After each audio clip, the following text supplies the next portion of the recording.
Hello everyone, welcome to my channel Gyan Raag सागर। आपका हमारे इस चैनल में बहुत बहुत स्वागत है। आज हम आपको एक बहुत ही अच्छी कहानी बताने चल रहे हैं कि भाग्य का लिखा कभी नहीं मिटता। तो चलिए देखते हैं। एक गांव में एक बहुत ही ज्ञानी पंडित रहता था। एक दिन वह अपने बचपन के मित्र से मिलने के लिए दूसरे गाँव जा रहा था।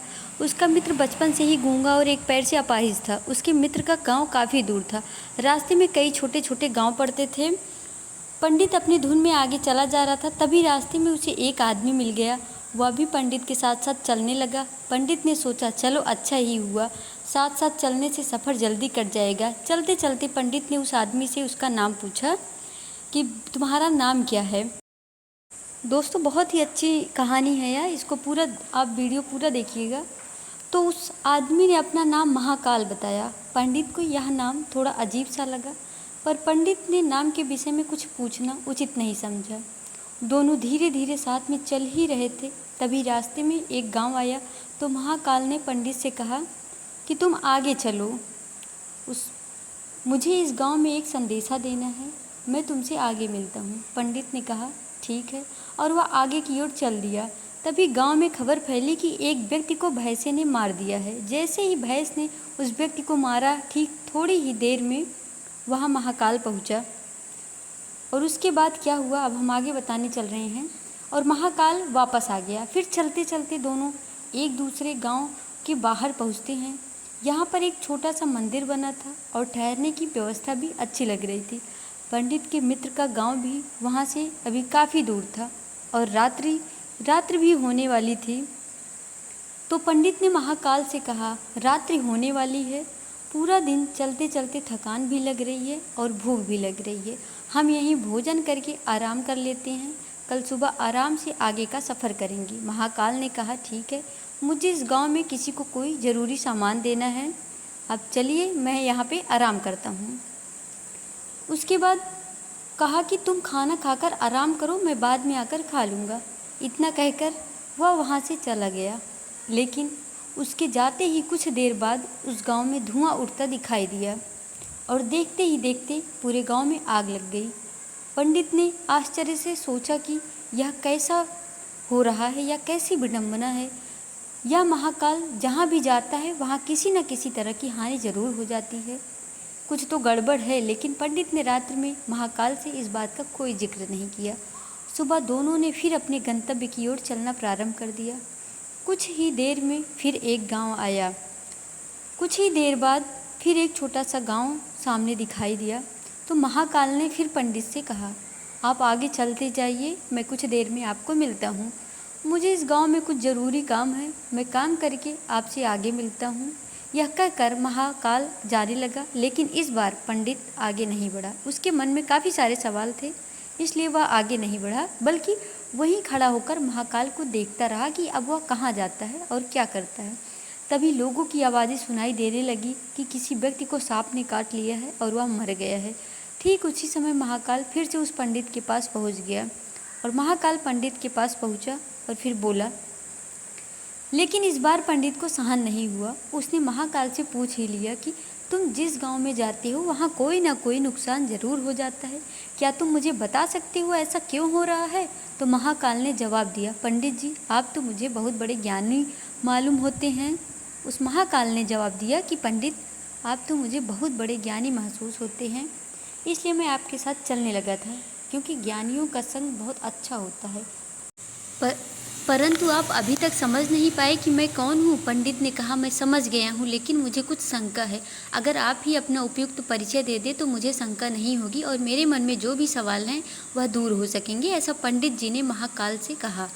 तो महाकाल ने जवाब दिया, मैं यमदूत हूँ और यमराज की आज्ञा से उन लोगों के प्राण हरण करता हूँ जिनकी आयु पूर्ण हो चुकी है। हालांकि पंडित को पहले से ही इस बात की शंका थी, फिर भी महाकाल के मुंह से सुनकर पंडित घबरा गया, लेकिन फिर से हिम्मत करके पूछा।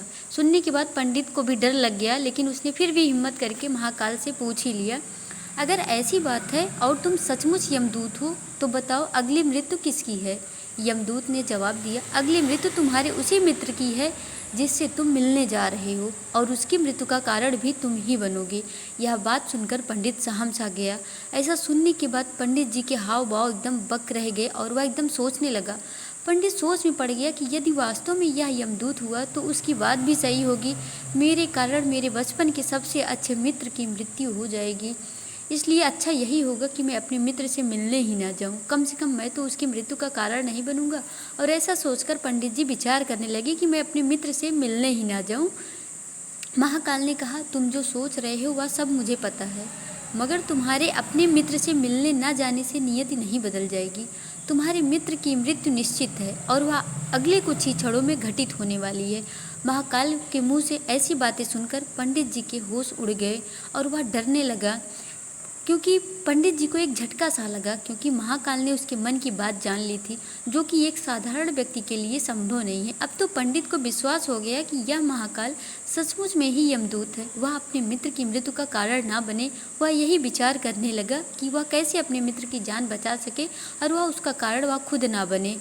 इसलिए पंडित पीछे की ओर मुड़ा और अपने गांव की ओर जाने लगा। परंतु जैसे ही पंडित मुड़ा, उसका मित्र तेजी से उसकी ओर आता हुआ दिखाई दिया, जो पंडित को देखकर अत्यंत प्रसन्न दिख रहा था। उसके अपने मित्र के आने की गति को देखकर पंडित को ऐसा लगा कि उसका कोई अपना आ रहा है, लेकिन उसके मन में डर सा भी था, जैसे कि उसका मित्र काफ़ी समय से उसके पीछे ही आ रहा है। लेकिन वह बचपन से ही गूंगा था और पैर से अपाहिज था, इसलिए ना तो वह पंडित के पास पहुंच पा रहा था और ना ही पंडित को आवाज़ दे पा रहा था। लेकिन जैसे ही वह पंडित के पास पहुंचा, अचानक ही उसकी मृत्यु हो गई। जैसे ही वह पंडित के पास पहुंचा और अचानक से उसकी मृत्यु हो गई, पंडित हक्का बक्का होकर महाकाल की ओर देखने लगा, जैसे कि वह पूछना चाह रहा हो कि आखिर क्या हुआ। महाकाल पंडित के मन की बात समझ गया और बोला, तुम्हारा मित्र पिछले गांव से तुम्हारे पीछे पीछे आ रहा था, लेकिन वह अपाहिज और गूंगा होने की वजह से वह आपके पास नहीं पहुंच पा रहा था। उसने अपनी संपूर्ण ताकत लगाकर तुम तक पहुंचने की कोशिश की, लेकिन तुम बुढ़ापे में बचपन जैसी ताकत नहीं होती, इसलिए हृदय आघात के कारण तुम्हारे मित्र की मृत्यु हो गई। क्योंकि तुमसे मिलने के लिए अपनी गति की सीमा को लांघते हुए वह आपके पास आ रहा था, वह तुमसे मिलने के लिए पीछे पीछे भाग रहा था, इसलिए अपने मित्र की मृत्यु का कारण तुम ही बने। अब पंडित को विश्वास हो चुका था कि सचमुच यह महाकाल एक यमदूत है और उसका कार्य जीवों के प्राणों को हरना है। पंडित एक ज्ञानी व्यक्ति था, वह बहुत ही ज्ञानी तथा बुद्धिमान था। उसके मन में सारी चीज़ें पहले से ही था। वह सब कुछ जानता था कि मृत्यु पर किसी का बस नहीं चलता, सभी जीवों को एक न एक दिन मरना ही है। यही सोचकर उसने अपने आप को संभाल लिया। लेकिन अचानक पंडित के मन में स्वयं की मृत्यु के बारे में जानने की इच्छा हुई कि आखिर पंडित की मृत्यु कब होगी, और वह अपने मन में सोचने लगा कि हमारी मृत्यु कब होगी। इसलिए उसने महाकाल से पूछा, जब मृत्यु मेरे मित्र की होनी थी तो तुम शुरू से ही मेरे साथ क्यों चल रहे थे?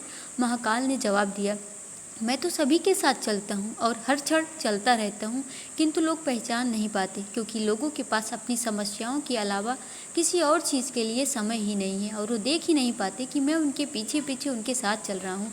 और व्यक्ति वस्तु या घटना के संदर्भ में सोचने समझने और देखने का समय ही नहीं होता।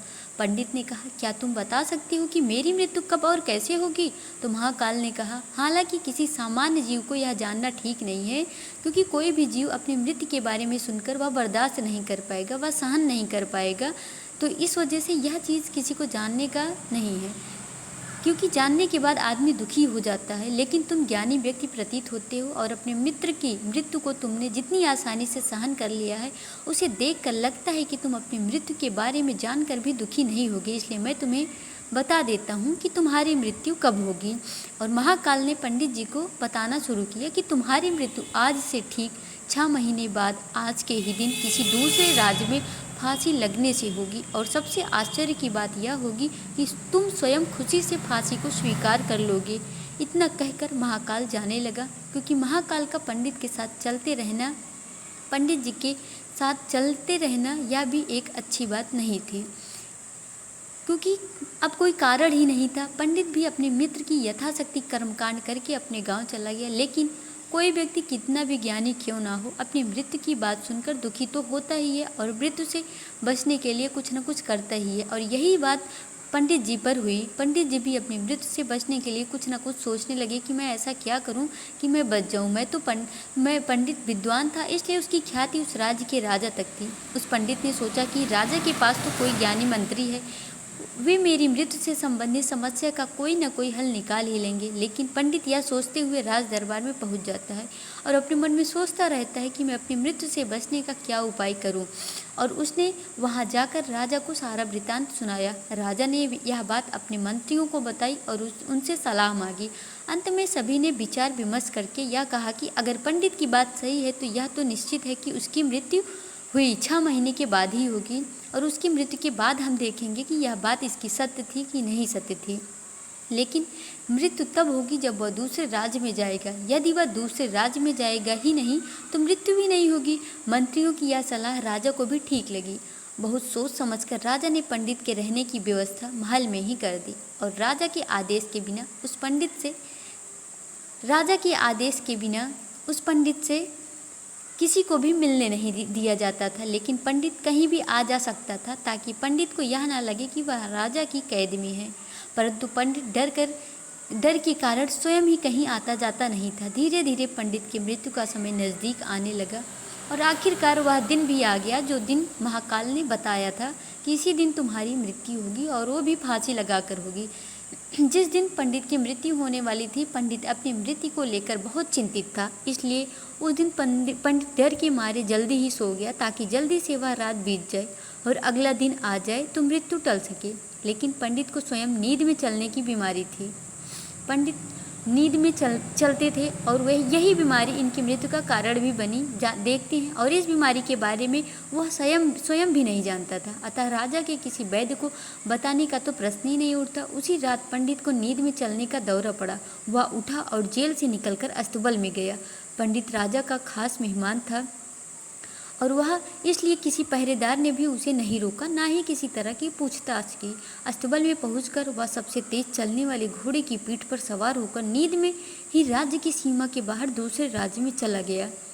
इतना ही नहीं, दूसरे राज्य के राजमहल में वह पहुंच गया, और वह इतना ही नहीं बल्कि वह दूसरे राज्य के राजमहल में जाकर पहुंच गया।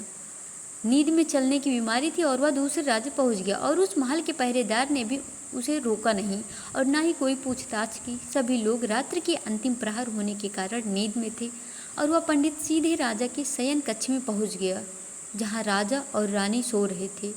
वहां पंडित जी भी जाकर लेट गया, क्योंकि उसको नींद में चलने की बीमारी थी, उसको खुद नहीं पता था। सुबह हुई तो राजा ने पंडित को रानी के बगल में सोया हुआ देखा, जिससे राजा बहुत क्रोधित हुआ और पंडित को गिरफ्तार कर लिया गया। पंडित को तो कुछ समझ में ही नहीं आ रहा था कि आखिर दूसरे राज्य में और राजा के शयन कक्ष में वह कैसे पहुंच गया। पंडित भी सोचकर एकदम हक्का बक्का रह गया कि ये कैसे, मैं दूसरे राज्य में कैसे आ गया। लेकिन वहाँ यह सब सुनने वाला कौन था। राजा ने पंडित को दरबार में हाजिर करने का हुक्म दिया। कुछ समय बाद पंडित को दरबार में लाया गया। कुछ समय बाद राजा का दरबार लगा, जहाँ राजा ने पंडित को देखा और देखते ही क्रोधित होकर पंडित को फांसी पर चढ़ा देने का आदेश दिया और फांसी पर चढ़ने का आदेश दिया गया। फांसी की सज़ा सुनकर पंडित काँप गया। फिर भी कुछ हिम्मत करके उसने राजा से कहा कि मैं यह नहीं जानता हूँ कि मैं राजमहल में कैसे पहुँचा, और यह भी नहीं जानता हूँ कि मैं आपके शयन कक्ष में कैसे आया, और आपके राज्य के किसी पहरेदार ने भी मुझे नहीं रोका, और मुझे नहीं पता कि मैं यहाँ तक कैसे आया। मैं तो दूसरे राज्य में था, मैं तो जेल में कैद था, और मुझे किसी ने रोका क्यों नहीं। लेकिन मैं इतना जानता हूँ कि आज मेरी मृत्यु होनी थी और अब सच में होने जा रही है। राजा को यह बात थोड़ी अटपटी लगी। उसने पूछा, तुम्हें कैसे पता कि आज तुम्हारी मृत्यु हुई है? तुम कहना क्या चाहते हो? राजा के इस सवाल के जवाब में पंडित ने अपना बहुत ही अच्छा जवाब दिया। राजा ने कहा कि तुम कहना क्या चाहते हो? तब पंडित ने कहा कि महाकाल से मिलने की कहानी उसने पूरी बता दी और कहा कि महाराज, मेरा क्या किसी भी सामान्य व्यक्ति में इतना साहस नहीं कि वह राजा के शयन कक्ष में राजा की उपस्थिति में रानी के पास चला जाए और सो जाए। राजा को पंडित की बात में थोड़ी सत्यता दिखाई दी। राजा को लगा कि यह पंडित शायद सही कह रहा हो, परंतु उसने सोचा यह मृत्यु से बचने के लिए महाकाल और अपनी मृत्यु की भविष्यवाणी का बहाना बना रहा है। इसलिए राजा ने पंडित से कहा, यदि तुम्हारी यह बात सत्य है और आज तुम्हारी मृत्यु का दिन है, जैसा कि तुम्हें महाकाल ने कहा था कि तुम्हारी मृत्यु आज के ही दिन होनी है, तो आज इस हिसाब से तुम्हारी आज मृत्यु तय है, तो तुम्हारी मृत्यु का कारण मैं नहीं बनूंगा। लेकिन अगर यह बात झूठी निकली तो निश्चित ही आज तुम्हारी मृत्यु का दिन होगा। क्योंकि पड़ोसी राज्य का राजा उसका मित्र था, उसने तुरंत सैनिकों के हाथ दूसरे राज्य के राजा को पत्र भेजा और पंडित की बात की सत्यता बता डाली। दूसरे राजा को पत्र भेजकर पंडित के बारे में पूरी जानकारी दी और प्रमाण मांगा। शाम तक भेजे गए सैनिक वापस लौटे और उन्होंने बताया, महाराज, पंडित जो कह रहा है वह पूर्णतया सत्य है। दूसरे राज्य के राजा ने पंडित को रहने के लिए अपने ही महल में संपूर्ण व्यवस्था कर रखी थी और पिछले 6 महीने से पंडित राजा का मेहमान था और वह एक जेल में बंद था, लेकिन उसे पूरी आज़ादी दी गई थी, कहीं भी आने जाने की स्वतंत्रता थी। कल राजा इसे अंतिम बार मिले थे। इसके बाद इस राज्य में यह कैसे पहुंचा, इसकी जानकारी किसी को भी नहीं है। इसलिए उस राज्य के राजा के अनुसार पंडित को फांसी की सज़ा देना उचित नहीं है। लेकिन राजा के लिए एक नई समस्या आ गई थी। वह सोचने लगे थे कि आखिर यह कैसा हो गया। अगर ये खुद नहीं आया तो फिर आया कैसे, या फिर इसकी बात में कितनी सत्यता है, क्योंकि उसने बिना कुछ जाने ही पंडित को फांसी की सज़ा सुना दी थी। इसलिए अगर दंड फांसी नहीं दी जाए तो राजा के कथन का भी अपमान हो जाएगा, और अगर राजा के द्वारा दी गई सज़ा का मान रखा जाए तो पंडित की बिना वजह ही मृत्यु हो जाएगी। और राजा सोच में पड़ गया कि वह करे तो क्या करे। वह पंडित को भी मृत्यु नहीं दे सकता था। राजा ने अपने सभी मंत्रियों से इस बारे में चर्चा की। सभी मंत्रियों ने सुझाव दिया कि महाराज, पंडित को एक कच्चे सूत से फांसी लगवा दे, इससे आपके कथन का भी मान रह जाएगा और कच्चे सूत के धागे से पंडित को भी फांसी नहीं होगी और उसके प्राण बच जाए। यही मंत्रियों ने राजा को सलाह दी कि जिससे प्राण भी बच जाए और आपका मान भी रह जाए। राजा को यह सुझाव अच्छा लगा। उसने ऐसा ही आदेश सुना दिया। पंडित के लिए कच्चे धागे के सूत का फांसी का फंदा बनाया गया और नियम के अनुसार पंडित को फांसी पर चढ़ाया जाने लगा।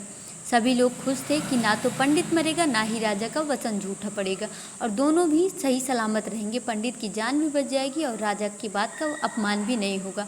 पंडित को भी विश्वास था कि सूत के धागे से तो उसकी मृत्यु हो ही नहीं सकती, इसलिए वह भी खुशी खुशी फांसी पर चढ़ने को तैयार था, जैसा कि महाकाल ने उसे कहा था। लेकिन जैसे ही पंडित को फांसी दी गई, सूत का धागा तो टूट गया। जैसे ही पंडित को फांसी दी गई, सूत का धागा टूट गया, लेकिन टूटने से पहले उसने अपना काम कर दिया था। पंडित के गले की नस सूत के धागे से कट चुकी थी और पंडित जमीन पर पड़कर तड़प रहा था। हर धड़कन के साथ उसके गले से खून की फुहार निकल रही थी और देखते ही देखते पंडित का शरीर पूरी तरह से शांत हो गया। उसके शरीर से पूरा खून निकल चुका था और वह धरती पर शांत होकर पड़ा था। सभी लोग आश्चर्यचकित थे, पंडित को मरते देख रहे थे। किसी को विश्वास ही नहीं हो रहा था कि इस कमज़ोर से धागे से किसी की मृत्यु हो सकती है। लेकिन घटना घट चुकी थी। नियति ने अपना काम कर दिया था।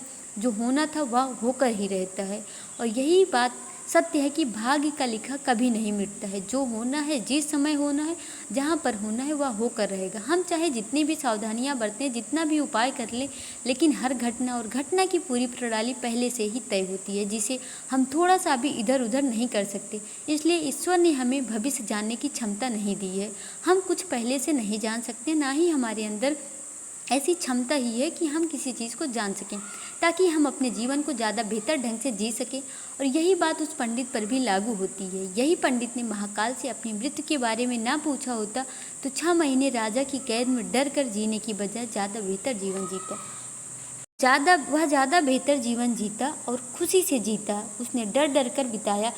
थैंक यू सो मच यह वीडियो देखने के लिए। और भाग्य का लिखा कभी नहीं मिटता, यह बात पूर्णतः सत्य है। यह वीडियो आपको पसंद आई हो तो सब्सक्राइब, लाइक, कमेंट जरूर करो।